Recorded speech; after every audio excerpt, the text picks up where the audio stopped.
Tu accompagnes de plus en plus de tatoueurs.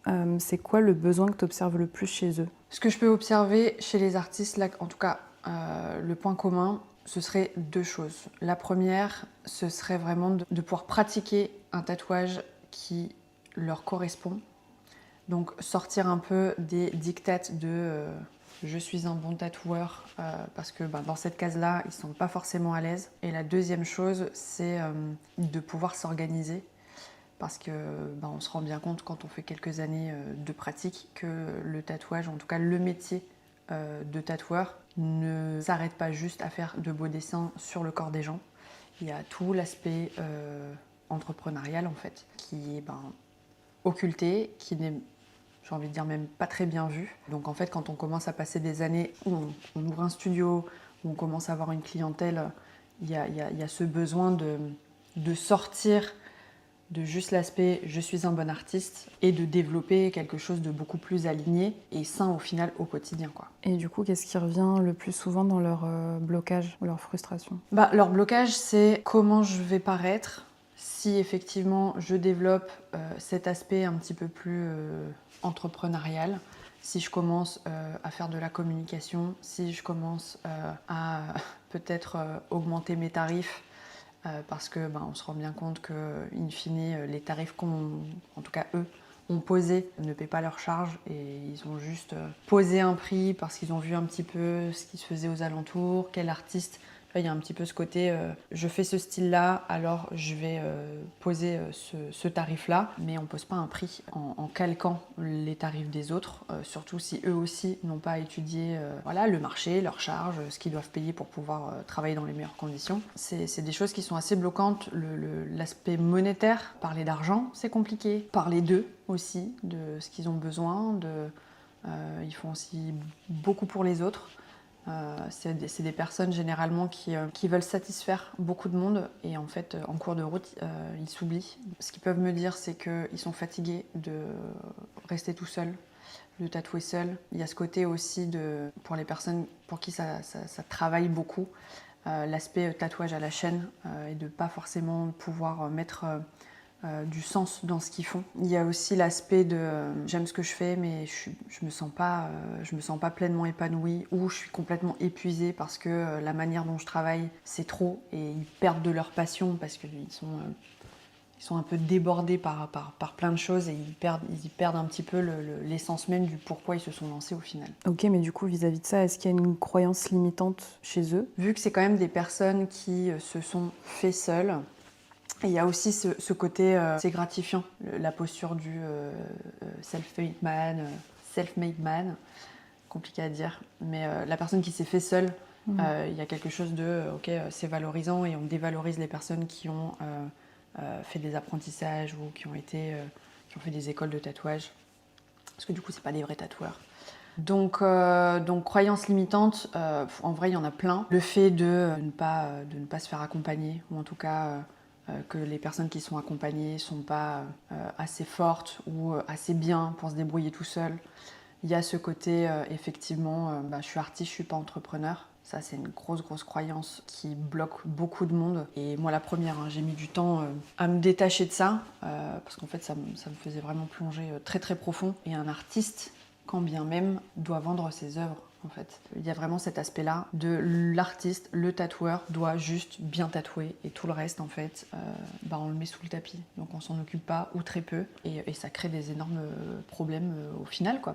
Généralement, c'est des auto-entrepreneurs, voire même des entrepreneurs pour ceux qui ont ouvert une société. Et donc, il y a plein de choses, il y a plein de choses autour à prendre en considération et qui font partie du métier pour pouvoir justement être un bon artiste. Je pense que l'un ne va pas sans l'autre et je pense que aussi de mettre cette partie-là de côté n'est pas forcément favorable pour que l'artiste puisse prendre le temps nécessaire pour travailler correctement, pouvoir se reconnecter à la créativité pour les artistes. On se nourrit de cette créativité-là. Quand on est épuisé, quand on n'est pas dans notre corps, quand on est trop dans notre tête, la créativité n'est plus là en fait. Donc il y a besoin de se ressourcer pour de nouveau être créatif. Et les personnes qui se disent créatives et qui ne prennent pas le temps justement déjà de comprendre leur fonctionnement et ensuite de mettre en application dans leur quotidien, parce que bon, on tatoue tous les jours, donc c'est quand même, on ne se rend pas compte, mais ça demande une énergie en fait d'aller trouver des idées, etc. Je comprends les artistes qui peuvent à un moment donné être complètement au bout et complètement à plat parce que ils n'ont peut-être pas ces notions aussi de prendre soin de soi pour pouvoir aussi mettre en place tout ce qu'ils ont à mettre en place pour pouvoir satisfaire leurs clients, sortir de jolies pièces et être concentré toute la journée, quoi. Et tu me dis souvent qu'il y en a beaucoup qui ont le syndrome de l'artiste parfait. Tu peux expliquer ce que c'est? Dans l'inconscient collectif, on va dire qu'un bon tatoueur, c'est donc un bon artiste qui fait de très belles lignes, qui sait poser ses ombrages, ses couleurs, s'il fait de la couleur, qui sait poser son tatouage sur le corps de façon à ce que ça sublime le corps et d'aller vraiment travailler dans l'aspect technique. Donc ça, c'est la première chose. Et aussi, il y a l'aspect de le bon artiste, il a beaucoup de followers, il a un agenda rempli sur un an. Et si t'as pas ces conditions-là, en fait, t'es pas un bon artiste. Pour moi, c'est ça, en fait, l'artiste brillant, c'est ce qu'on voit sur les réseaux. Ah, mais il a 20K, il a la petite pastille bleue. Sachez que la pastille bleue, on la paye. Il n'y a aucun lien avec la qualité des tatouages ou de l'accompagnement. Et donc c'est ça pour des petits jeunes ou pour des personnes qui n'ont peut-être pas forcément 10 ans d'expérience. Eux, ils vont vraiment viser je veux faire des belles lignes, je veux faire de beaux ombrages. Et c'est très très bien l'aspect technique, on est bien d'accord. Je veux absolument faire du follower. Et donc du coup, se compare aux personnes qui ont 10 ans de métier, donc ils ont 10 ans de pratique de plus qu'eux, donc peut-être 10 ans d'Instagram de plus qu'eux. Et il y a vraiment ce côté, du coup, je me dévalorise face aux personnes qui, en face, je ne vais pas dire ne font pas le poids, mais il n'y a aucune comparaison possible. C'est se comparer à un avant-scène de ce que les personnes montrent. On sait très bien que sur Internet, c'est pas la réalité. Et généralement, si on va creuser un petit peu, en tout cas, j'ai l'opportunité de côtoyer des personnes avec des gros comptes, parfois c'est pas les personnes les plus heureuses, quoi. Donc c'est pour ça, ouais, l'artiste brillant, l'artiste reconnu, qui gagne des prix en concours, etc., avoir des millions. Oui, mais pourquoi au final? C'est ça en fait la vraie question, c'est pourquoi? Qu'est-ce que tu cherches? Je mets de côté le côté technique parce que c'est hyper important, surtout, c'est un métier où on travaille avec de l'humain. Si encore bien même c'est une toile. Voilà, la toile, on peut l'acheter. Là, on est sur un corps humain, donc on se doit d'être précis, propre et de faire le meilleur travail possible. Mais pour le reste, il y a des choses sur lesquelles je me dis c'est dommage de se mettre autant de pression, alors qu'en vrai, le sujet n'est pas là, quoi. En tout cas, je pense que pour l'ego, il y est, mais une fois que t'as gonflé ton ego, c'est quoi la suite, quoi? Et du coup, toi, à tes débuts, qu'est-ce que tu aurais aimé qu'on te dise? Ne cours pas après tout ça, parce que j'ai eu cette démarche-là. Quand bien même, j'ai jamais vraiment été à l'aise avec le fait de montrer, j'ai toujours été un petit peu dans ma grotte, c'est seulement là depuis 2 ans où je commence à communiquer, je commence à être un petit peu plus active sur les réseaux. Mais ce que j'aurais voulu vraiment savoir dès le début, c'est n'essaie pas de faire comme les autres, parce qu'en voulant faire comme le rêve de quelqu'un d'autre, en fait, toi, tu réaliseras jamais les tiens. Et donc, tu te crées une vie, tu te crées un quotidien, tu attires des clients, tu développes des styles qui, au final, ne te nourrissent pas vraiment. Tu mets en place des mécanismes. Et, par exemple, moi, j'étais dans des conventions. En fait, je sais que c'est pas dans mon énergie, mais je l'ai fait parce qu'il fallait le faire, parce que c'était bien de se montrer, parce que tout le monde le fait. Et si on va pas en convention, ça veut dire qu'on n'est pas reconnu, ça veut dire que du coup, je suis pas un bon artiste. Enfin bref, il y a pas mal de choses comme ça. Et donc, moi, j'aurais vraiment aimé entendre, c'est ouais, s'il y a un truc qui te plaît pas, tu le fais pas. Si justement il y a un truc qui te fait vibrer, vas-y à fond. Et ne mets pas ton attention sur ce qu'on va penser, sur est-ce que ça se fait ou est-ce que ça se fait pas. Mais j'ai mis du temps en fait à comprendre que je tatouais pas comme tout le monde et que ma vision du tatouage était différente et que ce que j'avais envie de transmettre à mes clients était complètement différent aussi.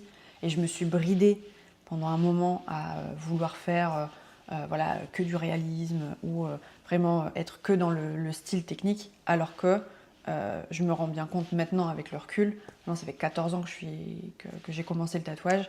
En fait, moi, ce qui me fait vraiment vibrer, c'est d'aider, d'apporter mon expérience, mon expertise, mais surtout d'accompagner les gens à évoluer en fait, à se transformer, que ce soit physiquement par le tatouage, mais pas que. Je me suis rendu compte avec le temps que le tatouage n'était pas juste un simple dessin sur le corps et qu'il y avait un autre impact. Et donc ouais, si on m'avait dit ça plus tôt, peut-être que je l'aurais commencé plus tôt.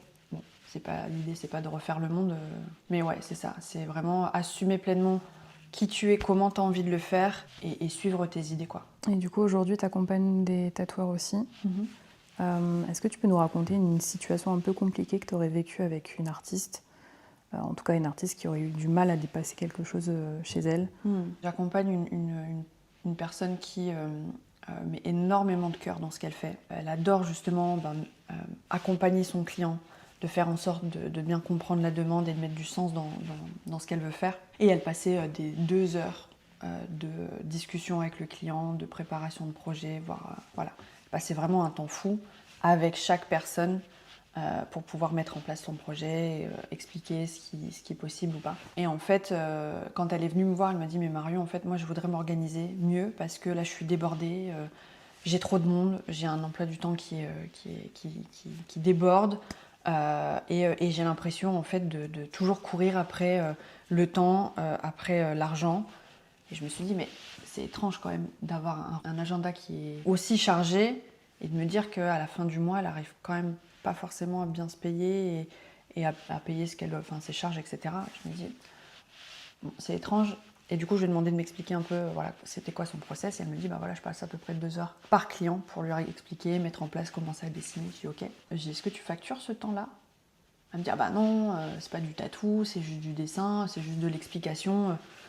Je dis, ok, mais ouais, mais ça reste de ton temps, en fait. Et ce que tu donnes là au client, c'est de ton temps, de ton expérience, de ton expertise. Tu lui donnes, en fait, des clés de compréhension pour pouvoir amener un tatouage qui soit personnalisé, qui puisse aller à sa morphologie, etc. Je dis, mais ça aussi, c'est du travail, en fait. Et beaucoup d'artistes, et en vrai, j'en ai beaucoup, ne prennent pas ça en considération. Pour eux, le client paye le tatouage, une belle pièce.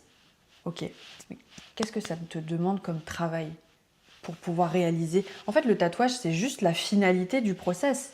Au début, t'as quoi? T'as l'échange de mails. Ok, première prise de contact. Ensuite, t'as les renseignements. Ensuite, t'as le dessin. T'as la préparation du projet. T'as l'organisation de la salle, voilà, de nettoyage, etc. Tout ça, c'est du temps de travail. Donc la personne, le client, ce qu'il paye, en fait, c'est tout le package. C'est pas juste le tatouage final. Sinon, effectivement, tu es dans cette situation de j'ai pas le temps et en fait, je suis pas payée à ma juste valeur de ce que je donne. Il y a quelque chose qui est pas aligné à ce niveau-là, quoi. Quand on en a parlé, voilà, je l'ai aidée à mettre en place les choses et qu'elle a commencé à facturer. Donc il y a plein de choses qui rentrent en compte. C'est comment cadrer aussi le client pour ne pas le laisser déballer 20 ans de vie, 20 ans de problématiques. En tant qu'artiste, il faut aussi recadrer les choses pour pouvoir récupérer l'essence de l'information nécessaire pour pouvoir ensuite passer à la création. Donc voilà, on a vu ça ensemble et à la fin, elle est venue me voir, elle m'a dit « Écoute Marion, je pensais pas que le client pouvait payer pour ces informations-là.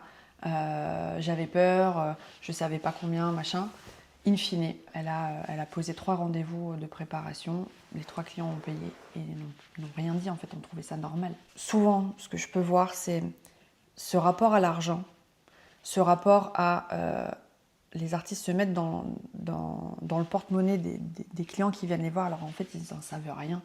Ils ne savent pas combien la personne peut débourser. Ils ne savent pas, s'ils n'expliquent pas le processus. Comment veux-tu qu'un client peut savoir combien de temps, combien d'énergie ça te demande de faire son projet si tu ne lui expliques pas? Il ne peut pas savoir. Donc on a aussi, en tant que professionnel, un rôle d'éducation pour que justement ces clients puissent avoir aussi toute la notion de ce qui rentre en jeu pour la réalisation de ce tatouage, qui n'est pas juste un dessin sur un corps. Il y a plein d'étapes avant et même après pour pouvoir avoir la meilleure expérience possible avec son tatou, quoi. Et s'il y a un artiste qui veut faire évoluer son métier, son activité en ce moment, il commence par quoi? Pour tout part de soi. Qu'est-ce qui te met en joie? Qu'est-ce que tu as envie d'implémenter? Qu'est-ce que tu as envie de faire? Qui t'as envie de tatouer? Revoir un peu les fondamentaux de ce qui te fait vibrer et ce qui te permet d'être justement le meilleur artiste possible et d'être dans ta créativité à son plein potentiel. Et pour ça, c'est apprendre à se connaître, c'est savoir c'est quoi mes horaires de travail, à quel moment je suis le plus créatif, est-ce que je suis du matin, est-ce que je suis du soir, organiser son agenda en fonction de ça, parce que voilà, c'est pas un travail à la chaîne, on est sur de l'humain, on a notre énergie à gérer aussi, donc je pense que ce serait se mentir à soi-même de vouloir tous les jours avoir un rythme et de ne pas s'écouter et de continuer à se dire je vais pouvoir produire un travail de qualité en ne respectant pas mes besoins, en ne sachant pas ce dont j'ai besoin, en n'ayant pas le bon environnement pour pouvoir travailler dans les meilleures conditions. Enfin, tout ce package-là, pour moi, c'est vraiment les fondations de ce qui va nous permettre ensuite de développer une clientèle, de pouvoir développer un studio, de pouvoir développer une communauté, ou quand bien même si c'est pas tout ça, c'est juste de pouvoir se dire ok, là j'aime ce que je fais, c'est aligné, je suis payée à ma juste valeur, à la fin de ma journée, je suis content en fait de ce que j'ai fait, de la journée que j'ai passée, il y a quelque chose de juste en fait. Et de ne pas être tout le temps dans le don, dans tout le temps être dans je me sacrifie pour, parce que sinon si je me sacrifie pas, comment on va me voir, ou tu vois, ou j'aurais pas rentré le nombre de followers. Non quoi. C'est revenir un petit peu à une authenticité. On est là à reconnecter les gens à leur corps. Mais la plupart des tatoueurs ne sont pas connectés à leur corps. Dans la majorité. Ou en tout cas, c'est compliqué pour eux. Donc juste revenez à ça quoi. Revenir à soi pour ensuite mettre des actions en place en fait. Du coup, tu parlais de l'environnement de travail juste avant. Pourquoi tu penses que ça a un rôle clé dans la posture du tatoueur? Si un tatoueur a besoin, par exemple, comme moi je suis vite distraite. Si j'ai des choses visuelles ou du bruit ou du passage, je vais vite être distraite. Donc si une personne est comme moi et a besoin de calme, a besoin d'un environnement particulier pour pouvoir être concentré, si tu le mets dans un open space, avec du bruit, avec du passage, comment veux-tu qu'il travaille correctement? Du coup, c'est compliqué pour lui.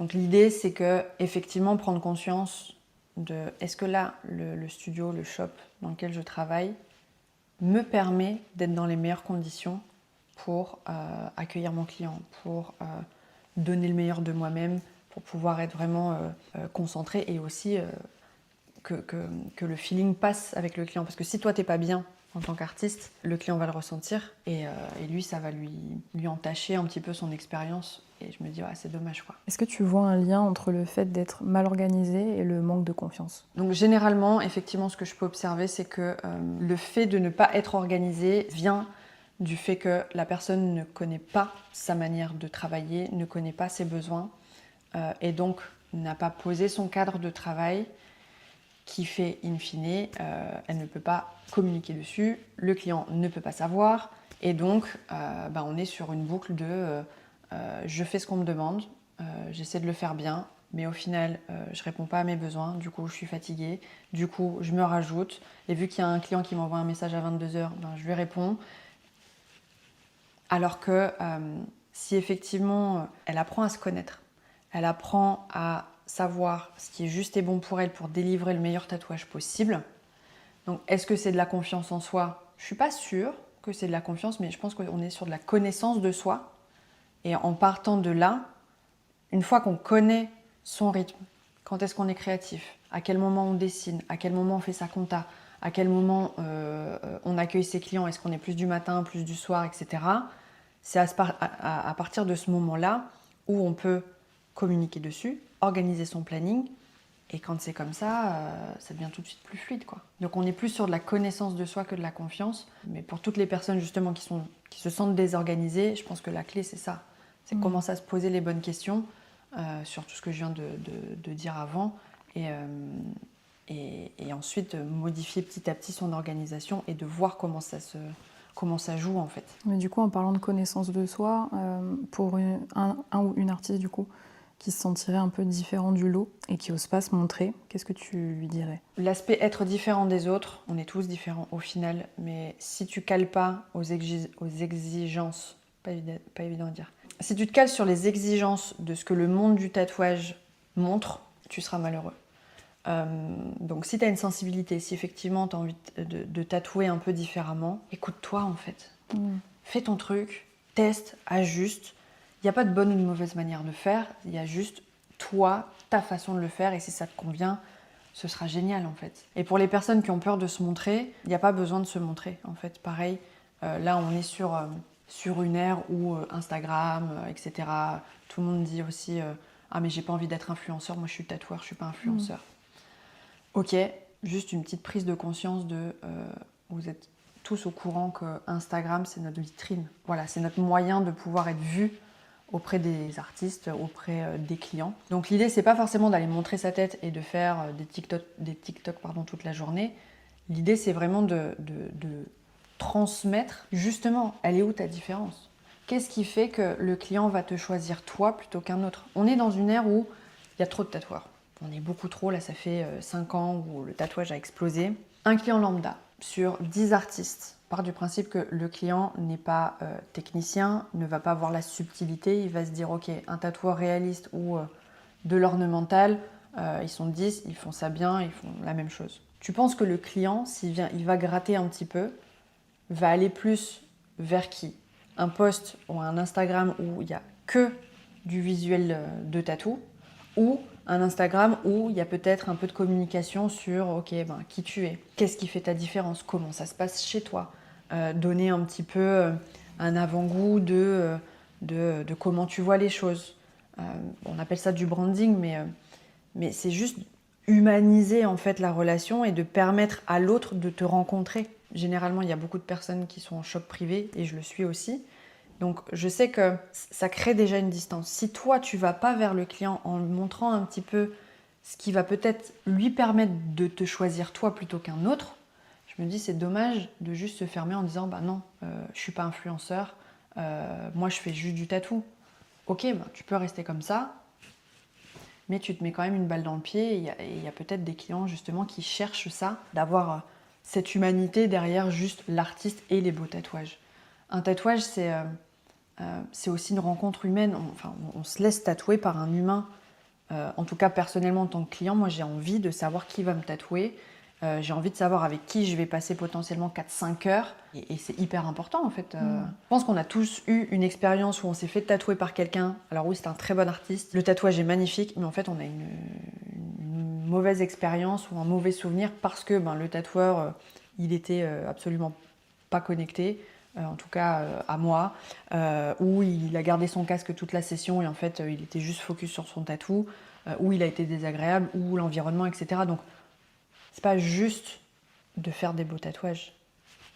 Il y a tout ça qui rentre en compte. Et ça, effectivement, pour un client, c'est important. Ça le rassure aussi, voilà, d'avoir cet aspect beaucoup plus humain que juste je fais des beaux tatous, quoi. Mais du coup, pour toi, pourquoi le travail sur soi-même, c'est aussi important que le travail artistique? On est sur de l'humain. On est sur généralement des métiers passion.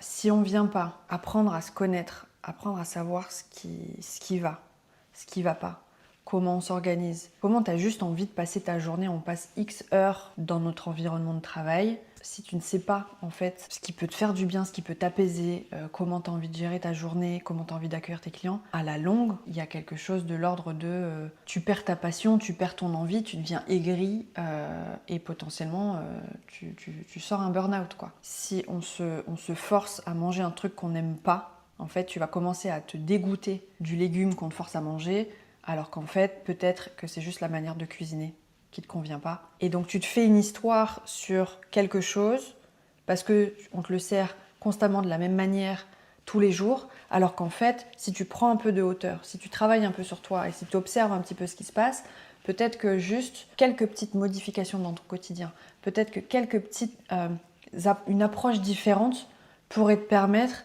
de relâcher la pression, de pouvoir récupérer de toutes ces années où t'as pas su t'écouter, ou on t'a pas appris, ou t'as pas eu connaissance que effectivement peut-être que ce serait intéressant de savoir ok, au final j'ai besoin de dormir, j'ai besoin d'aller me balader pour pouvoir me connecter à ma créativité.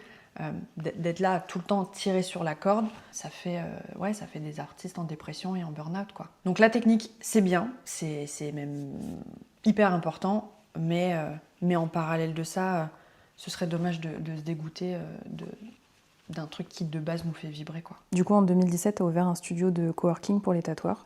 Qu'est-ce que tu observes chez les personnes qui viennent dans un cadre comme le tien? Ben déjà, ils sont soulagés. Il y a un truc de ok. Avant de venir, il y avait une petite pression de voilà, j'ai besoin de tout prendre, j'ai besoin de m'organiser, j'ai besoin que tout soit carré. Enfin, il y a vraiment ce côté. Ils sentent qu'ils ont un besoin de sécurité, ils se raccrochent à ce qu'ils peuvent. Parce que pour certains, c'est des fois la première fois, la première expérience de venir faire du guest ici. Donc ils se blindent pour se dire, ok, là au moins j'ai tout ce qu'il faut et je vais pas être en manque de tel ou tel objet, enfin de tel ou tel consommable ou autre. Et ils se blindent aussi, souvent il y a un côté de je me lance, mais petite réticence de je sais pas avec qui je vais tomber. Et au final, en tout cas des retours que je peux avoir, c'est que bah oui, ils se sont montés la tête pour pas grand chose, qu'ils se sentent vraiment, quand ils viennent ici, ils me disent ah mais moi je suis en vacances, je viens, je travaille, mais en fait c'est cool, c'est les vacances, il n'y a pas de pression, le rythme il y a quelque chose de, je les sens en plus, ils se détendent quoi, ils se posent, ils dorment, il y a un rythme qui fait que, en tout cas je sais pas comment ça se passe exactement précisément chez eux, mais quand je leur parle, c'est ouais, je sens qu'ils sont vraiment détentes, donc du coup il y a vraiment de l'échange qui se passe entre les artistes. Il y a vraiment un esprit un peu familial, un peu on se retrouve.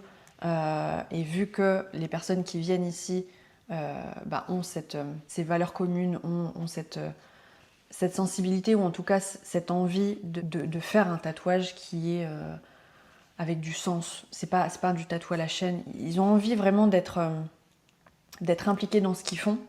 Et de la manière dont on met les choses en place, en fait, ça facilite tout ça. Et le cadre, l'environnement, en fait, j'ai créé ça pour ça, en fait. Donc pour les artistes qui font des premiers guests en venant ici, ils se disent non mais waouh, j'imaginais pas ça comme ça. Pour d'autres, c'est je fais beaucoup de guests, mais quand je viens ici, je me pose. Ça me permet de faire un petit peu un tampon sans forcément prendre des vacances. Économiquement, ils sont rentables, donc ils se posent, mais ils continuent à bosser. C'est agréable de pouvoir les voir, de pouvoir communiquer avec eux, échanger avec eux, et de se rendre compte que bah oui, en fait, dans ce milieu-là, où il y a beaucoup de pression, où généralement c'est le rush, d'arriver, c'est calme.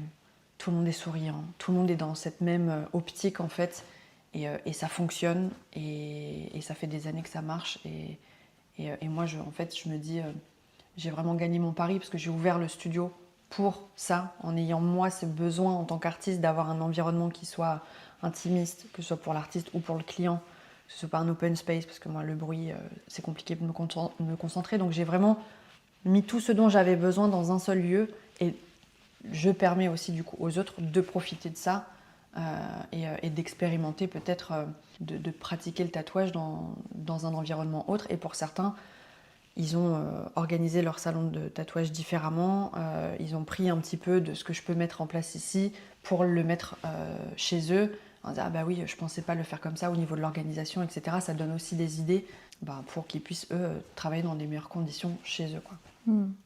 Et tu dois sûrement recevoir des messages de tatoueurs qui aimeraient bien venir travailler ici, mais qui se disent que c'est pas pour moi, que j'ai pas le niveau, que voilà. Qu'est-ce que tu leur dirais à ces artistes-là? Comment tu peux te projeter sans poser la question et sans savoir? Il y a plein d'artistes qui veulent faire du guest, mais qui se disent ah mais non, je vais pas demander parce que je suis pas assez bien.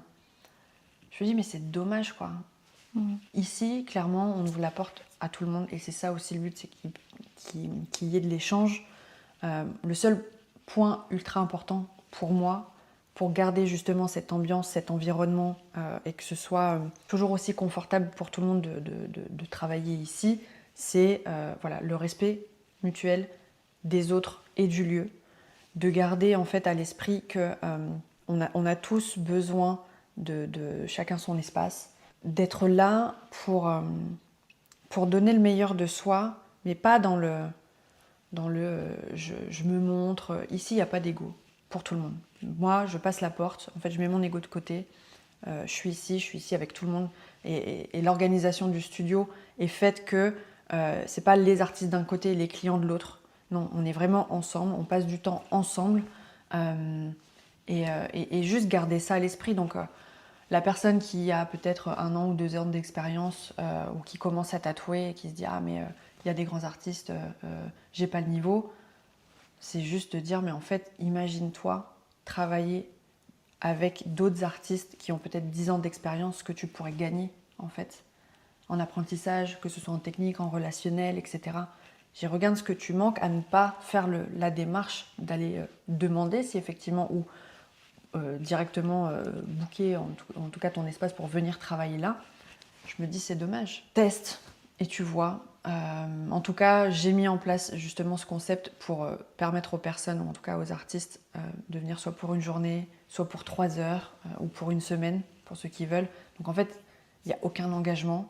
Tu viens, tu prends tu ramènes ton client, on te donne voilà, toutes les informations nécessaires pour pouvoir travailler dans les bonnes conditions et après tu te gères quoi. Donc pour les personnes voilà, qui ont envie de tester le guest, peut-être pour une première fois ou peut-être se mettre un petit peu en pause et voir ce qui peut se passer autrement que dans les salons de tatouage peut-être un petit peu plus classiques, ils sont les bienvenus en fait. Il n'y a pas de critères de sélection en fait, à part voilà, être un humain gentil, faire des câlins. Non, je rigole. Non, mais c'est ça, c'est le respect, c'est les valeurs, être authentique, il n'y a pas d'ego. On est là pour travailler tous ensemble. On est là pour que les clients passent une bonne journée. Et voilà, c'est simplement quoi. Du coup, pour finir, si un artiste se reconnaît dans tout ça, mais il n'ose pas faire le premier pas, tu lui dirais quoi? Qu'est-ce que tu perds à pas le faire? Combien de temps tu perds à pas travailler sur toi? Combien de temps tu perds ou quelle expérience tu t'empêches de vivre si tu te lances pas? Je pense que dans la vie en général, hein, que tu sois tatoueur ou pas, on a des envies, on a des projections. Mais les rêves, ça reste dans le mental. Si tu mets rien en action, si tu prends pas ton premier billet d'avion pour commencer un voyage, si tu commences pas à envoyer une lettre pour aller trouver un job, si tu vas pas vers le client, si tu mets pas des vraies actions concrètes, en fait, le non, la négation est par essence. C'est-à-dire que si tu n'y vas pas, c'est forcément non. Non, tu n'y arriveras pas, non, tu n'auras pas ce que tu cherches, non, tu ne pourras pas être en contact avec la personne. Mais si tu vas faire la démarche, tu as 50% de chance que tu aies un oui, quoi. Donc, si le non est par essence, va chercher le oui. Ça coûte rien. Alors oui, dans l'ego, je vais dire, ah mais accepter un refus, accepter... ouais, mais bon, au final, ça c'est ton ego. On n'en meurt pas d'un non. On s'est tous pris un râteau une fois dans sa vie. Et ceux qui n'en ont pas reçu, c'est ceux qui n'ont pas fait la démarche, en fait. Donc, est-ce que tu as envie de louper l'opportunité de vivre des choses et après tu deals avec? Donc, ouais, ça c'est toi et toi-même. Ou alors, ouais, lance-toi et puis tu vois, il n'y a pas de... En tout cas, ici, on n'est pas du tout là-dedans. J'accompagne les artistes, j'accompagne des entrepreneurs justement à aller dépasser ces peurs-là. Ici, tout le monde est bienvenu et j'ai envie de dire, je trouve que c'est même plus valorisant une personne qui est dans ses peurs, qui ose faire la démarche, qu'une personne qui va arriver en me disant, non, moi tout le monde me déroule le tapis rouge. C'est peut-être pas forcément ces personnes-là que je vais choisir pour soit en accompagnement, parce que je sélectionne aussi les personnes avec qui j'ai envie de travailler, ou en tout cas avec qui j'ai envie d'avancer. Et au niveau du studio, c'est pareil. Moi, les artistes qui sont là à claquer, c'est pas du tout le type de comportement qui est validé ici, quoi. On n'est pas dans tout ça. Donc ouais, ce que je dirais à la personne qui a peur, c'est envoie un message, ça coûte rien. Voilà. Merci. Avec plaisir.